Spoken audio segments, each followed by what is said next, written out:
আমার নাম আলিফ। আমি প্রায় গত 10 বছর ধরে ট্রাক ড্রাইভারের কাজ করছিলাম। কিছুদিন আগে আমি সেই কোম্পানিতে কাজ ছেড়ে দিই, কারণ সেই কোম্পানিতে স্যালারি অনেক কম ছিল। তারপর কিছুদিন পর আমার বন্ধু কেরামত আলীর সঙ্গে আমার দেখা হয়। তারপর আমি তাকে বললাম যে আমাদের কোম্পানিতে স্যালারি কম দেয়ায় আমি সেখানে কাজটি ছেড়ে দিয়েছি। তারপর আমার বন্ধু কেরামত আলী আমায় বলল, তুই চাইলে আমাদের কোম্পানিতে কাজ করতে পারিস, সেখানে স্যালারি একটু বেশি দেয়া হয়। তারপর আমি তাকে বললাম, আচ্ছা ঠিক আছে, তুই তাহলে তোদের কোম্পানিতে আমায় ইন্টারভিউ করিয়ে দে। কিছুদিন পর সেই কোম্পানিতে আমি ইন্টারভিউ দিতে গেলাম। সেই কোম্পানির ম্যানেজার আমায় অদ্ভুত কিছু কথা জিজ্ঞেস করছিল। কথাগুলি এরকম ছিল, শোনো আলিফ, তুমি কি ধার্মিক না? আচ্ছা, তোমার কি ভূত প্রেতে বিশ্বাস আছে না নেই? আচ্ছা, তুমি কি কোনো দিনও কোনো সিচুয়েশনে গাড়ি ছেড়ে পালিয়েছিলে? এসব কথা আমায় বুদ্ধিমানের মতো উত্তর দিতে হয়েছিল। তারপর আমি সেখানে কাজটি পেয়ে গেলাম। আমার কাজ ছিল রাত্রে চালের গাড়িতে প্রায় 200 বস্তা চাল নিয়ে যাওয়া, তাও আবার রাত্রে 140 কিলোমিটার। সেই কারণে কোম্পানি আমায় ভালো একটি টাকাও পে করত। কিছুদিন পর আমি যখন ট্রাক নিয়ে প্রথম ট্যুরে বের হই, তখন আমার বন্ধু কেরামত আলী আমায় ফোন দিয়ে বলল, শোনো আলিফ, আমাদের কোম্পানিতে কিছু বেসিক রুল আছে, সেসব তোমায় ফলো করতে হবে। আমি তোমাকে একটি টেক্সট মেসেজ পাঠিয়ে দিয়েছি, আর একটি ভয়েস মেসেজও সেরকম দেখতে সেম টু সেম পাঠিয়ে দিয়েছি। সেটি তুমি রাস্তায় যেতে যেতে পড়বে। আমি তাকে বললাম, আচ্ছা ঠিক আছে, আমি তাহলে গাড়িটি কোথাও দাঁড় করিয়ে পড়ছি। তারপর আমি গাড়িটি রাস্তার মাঝে দাঁড় করিয়ে তার মেসেজটি শুনতে লাগলাম। শোনো আলিফ, আমাদের কোম্পানিতে তোমায় স্বাগতম। আমি জানি হয়তো তোমার ড্রাইভিং সম্পর্কে ভালো এক্সপেরিয়েন্স আছে। শোনো, আমাদের কোম্পানিতে কিছু বেসিক রুলস আছে, সেসব তোমায় ফলো করতে হবে। প্রথমে ট্রাকের হাইলেন্স অন করো, তারপর ম্যাক্সিওর যে এই লাইট সব সময় অনে রাখবে। আর মনে রাখবে, লাইট ছাড়া বাইরে কিন্তু খুবই অন্ধকার দেখাবে, কিন্তু সেসব তোমায় না ভাবলেও চলবে। তুমি সরাসরি গাড়ি নিয়ে এগিয়ে যাবে। কিছু দূর যাওয়ার পর ডেড এন্ডের একটি সাইনবোর্ড দেখতে পারবে। সেই সাইনবোর্ডটিকে ইগনোর করার পর তোমার গাড়ির লাইট অন অফ হতে শুরু করে দেবে। তখনই তোমায় ঘাবড়ালে চলবে না, তোমায় শক্ত থাকতে হবে। তোমার গাড়ির গিয়ারটি লাগাতার বাড়িয়ে রাখতে হবে। কিছু দূর যাওয়ার পর আপনা আপনি লাইট বন্ধ হয়ে যাবে। তারপর তুমি একটি লোককে সামনে যেতে দেখবে, অর্থাৎ রাস্তা পার হতে দেখবে। তখনই তোমায় ওখানে গাড়িটি ব্রেক করতে হবে। গাড়িটি থামানোর পর তাকে জিজ্ঞেস করবে যে আগে যাবে নাকি। সে যদি বলে যে হ্যাঁ আমি আগে যাব, তাহলে চুপচাপ ওকে গাড়িতে তুলে নেবে। তারপর আনুমানিক 1 ঘন্টা পর সে নামতে চাইবে, তুমি চুপচাপ তাকে নামিয়ে দেবে।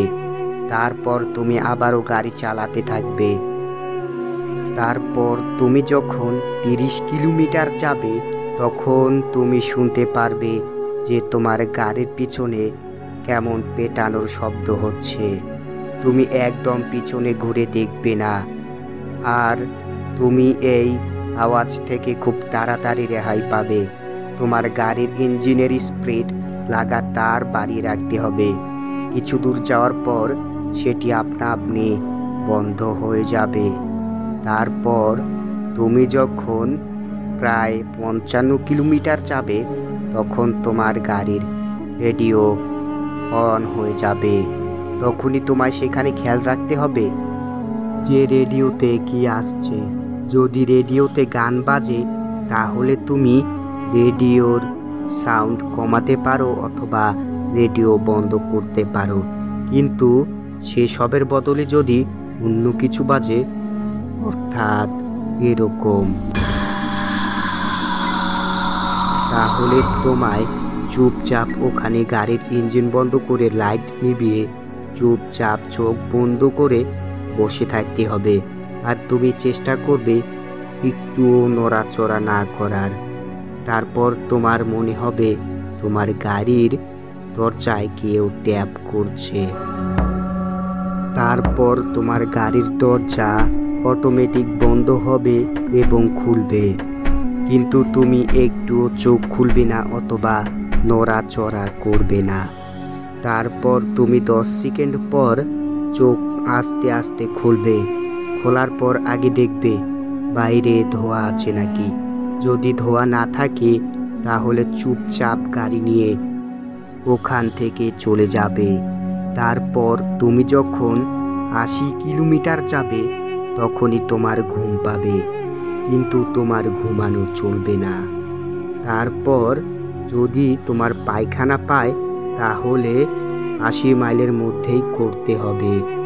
আর তুমি গাড়ির লাইট অন রাখবে, আর তুমি গাড়ির লাইটের ভিতরেই থাকবে। তুমি গাড়ির লাইটের বাইরে কখনো যাবে না। তোমার যখন বাথরুম করা হবে তখন তুমি ট্রাকের আশপাশে কাউকে ঘুরতে দেখবে, কিন্তু তুমি কখনো ওর পিছু নিবে না। চুপচাপ তোমার কাজটা করতে হবে। তারপর যখন একটা শব্দ আসবে খুব জোরে, তখনই তোমায় পায়খানা বন্ধ করে গাড়িতে এসে গাড়ি স্টার্ট করতে হবে। তারপর তুমি চলে যাবে। তারপর রাত 3টের সময় তোমার ফোনে ফোন আসবে। আর একটা কথা মনে রাখবে, তুমি ফোন রিসিভ করবে না। সে যে কেউ হোক না কেন, আমি হই অথবা তোমার ফ্যামিলি থেকে। তারপর ও তোমায় 3বার কল করবে, তারপর মেসেজ করবে, কিন্তু তুমি মেসেজও পড়বে না। তারপর তুমি গাড়ি চালাতে থাকবে। তারপর তুমি যখন 100 কিলোমিটার যাবে তখনই তোমার গাড়ির সামনে কাউকে দৌড়তে দেখবে। তুমি যত জোরেই গাড়ি চালাও না কেন, ও তোমার গাড়ির সামনে দৌড়তেই থাকবে। আর তোমার গাড়ির সামনে তোমায় খেয়াল রাখতে হবে, কিছুক্ষণ পর সেটা অদৃশ্য হয়ে যাবে। তারপর তুমি যখন 120 কিলোমিটার যাবে তখনই তুমি দেখতে পারবে একটি সাইনবোর্ড।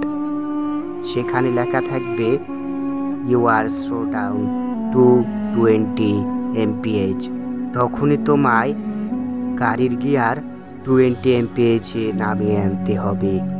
তারপর তোমায় গাড়ি চালাতে হবে। তারপর তুমি যখন আরেকটি সাইনবোর্ড দেখতে পারবে, সেই সাইনবোর্ডটিকে ইগনোর করার পর তুমি এখন গাড়ির স্পিড বাড়াতে পারো। তারপর তুমি যখন প্রায় 140 কিলোমিটার যাবে তখন তুমি এক মহিলাকে লিফট চাইতে দেখবে, কিন্তু তুমি ওকে লিফট দিবে না অথবা তুমি তাকে ঘুরে দেখবে না, তাহলে তোমার ক্ষতি হয়ে যেতে পারে। তারপর তুমি যখন 140 কিলোমিটার পার করবে তখন তোমায় রিভিউ মিররে খেয়াল রাখতে হবে। যদি সে সেখানে থাকে তাহলে তুমি সেফ আছো, আর তোমার মনে হবে যে তোমার গাড়ির সিটের পাশে কেউ বসে আছে। তুমি তারপরেও গাড়ি চালাতে থাকবে। তারপর যখন ভোরের আলো ফুটতে থাকবে তখনই ওই সব ঝামেলা চলে যাবে। তারপর তুমি একদম সেফ আছো। এবার তুমি তোমার ক্লায়েন্টের কাছে যখন যাবে তখনই ওরা সব সামলে নেবে। আর যদি তোমার কিছু অসুবিধা হয় তাহলে আমায় ফোন করে জানাবে। এসব কথা শুনে আমার বিশ্বাস হচ্ছিল না। আরে ধুর, বন্ধু মানুষ আর কি তো করবে, শুধু শুধু সময় নষ্ট। তারপর আমি যখন গাড়ি নিয়ে চললাম তখন একটি ডেড এন্ডের সাইনবোর্ড দেখতে পারলাম। সেই ডেড এন্ডের সাইনবোর্ডটিকে ইগনোর করার পর আমার গাড়ির লাইট অন অফ হতে শুরু করে দেয়। তখনই আমি আর আগে যাইনি, আমি সেখানেই গাড়ি ঘুরিয়ে সেখান থেকে চলে আসি। তারপর আমি সেই কোম্পানিতে কাজও ছেড়ে দেই। তো বন্ধুরা, ভিডিওটি কেমন লাগলো? আর আজকের এই ভিডিওটি যদি ভালো লেগে থাকে তাহলে অবশ্যই ভিডিওতে একটি লাইক দিয়ে চ্যানেলটিকে সাবস্ক্রাইব করে পাশে থাকা বেল আইকনটি বাজিয়ে দিয়ে পাশে থেকো। দেখা হবে পরের ভিডিওতে। আর তোমরা যদি এরকম গল্প পাঠাতে চাও, তোমাদের সঙ্গে যদি এরকম ঘটে থাকে তাহলে পাঠাতে পারো। দেখা হবে পরের ভিডিওতে। ধন্যবাদ।